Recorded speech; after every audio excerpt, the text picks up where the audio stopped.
Hello, and welcome back to Wonderland Asylum. Back today with issue 95 of the Hachette Partworks release of Titanic, the ship, the legend. So, what's in today's magazine? Well, an article on the first of White Star's Big Four, and a postcard of it there. Pictures of the Great Eastern. Now, I forget if that's the ship that was called the unluckiest ship afloat. But there was certainly, I'm sure it was the Great Eastern. And there it is, there's a ship under construction at Harland and Wolff in Belfast.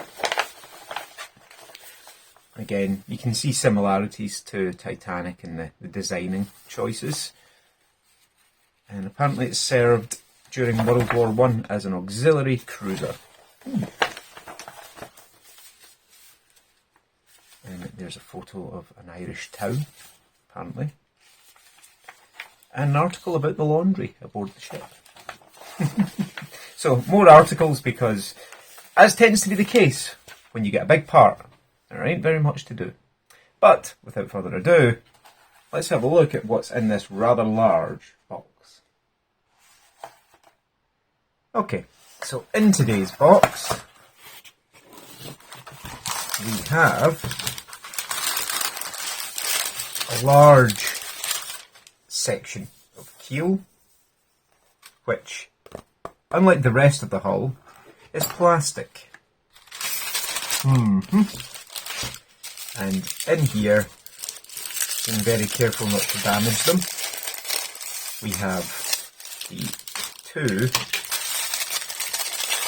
out, Bilge Keels to go along the side.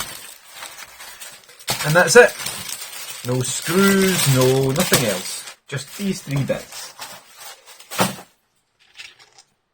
So as you can see there, looking at the piece, you have two sections which have already been attached for us, which is a bit of a shame because it would have given us more to do. But I think that's largely because there is a skin over the bottom, so it looks like one large piece there. A little bit of debris from being in the box. But as I say, it is plastic, which is a bit of a surprise because this is the bit the engines are going to mount to. You can see there. So it is a bit of a surprise that it is plastic, but hey ho. We'll see later how it compares to the metal. I mean, you're not really going to see the bottom, but I know there are a lot of people are rather disappointed with it being plastic. So, all we're doing, really, in this issue, is fitting the bilge keels. So you can see that one says R, so that's the starboard side. And that one says L, so that's the port side. And obviously the spacing of the pins, I mean, you can only put it in one way. Okay, so if I line up where they're going to go, they're going to go in just like that. As you can see, I'll move it down so you can see a bit better. But yeah, they're going into these holes there. Now that is the front. That's going to go towards the forward of the ship. And you can see as it comes towards the back, it is starting to taper back in a little bit. So, now when we turn it over, we need to remember to move the keels to the opposite sides. And that's all we're doing. It's a little bit of super glue on each of these pegs because I don't think, I remember Bismarck, they said it was a push fit, there was no glue needed, but they came a bit loose at times, so I'll try them with no glue. So if you say, this is the port one, just line all the pegs up, push them into the holes, and we'll see how well they hold in without any gluing assistance. Actually, they do hold in reasonably well. So what I'm going to do is, just for safety's sake, more or less, I'm going to take some glue and just touch it around the pins here. Just for a little bit of extra security, so to speak, because they actually fitted in quite nicely. But just to give it a little bit, as I say, of extra safety, because As I say, the ones on Bismarck had a bit of a tendency to pop out. Even though they were reasonably secure. But there we go. That's these bilge keels in place and being held very nicely. Now the same with the other side for the starboard bilge keel. Again, it'll only go in correctly one way. The holes and the pins are slightly offset. So again, line them up, push them in.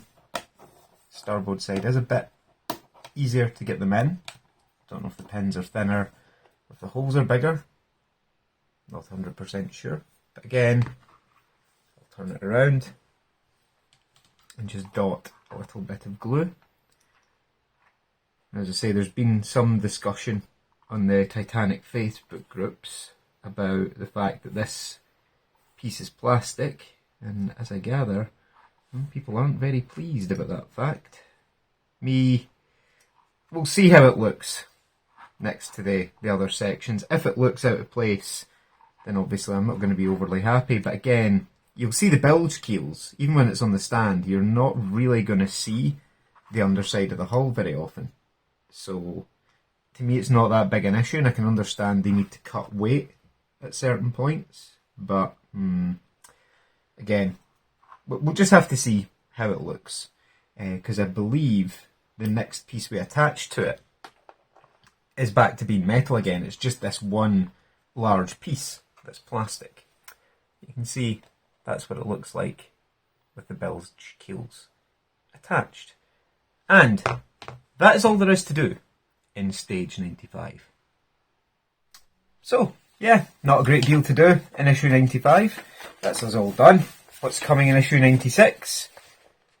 The next piece of the keel and a whole load of screws. So basically, what we're going to be doing is fitting the next bit of keel to here, and then taking this whole big section and attaching it to the big gap that's on the underside. Now, I don't think we actually screw the engines down at this point, which is going to make it, I think, a bit awkward. I think it would have been better to get this whole bit, get the engines fitted to it, and then fit the whole lot to the hull, but that's not what we're doing.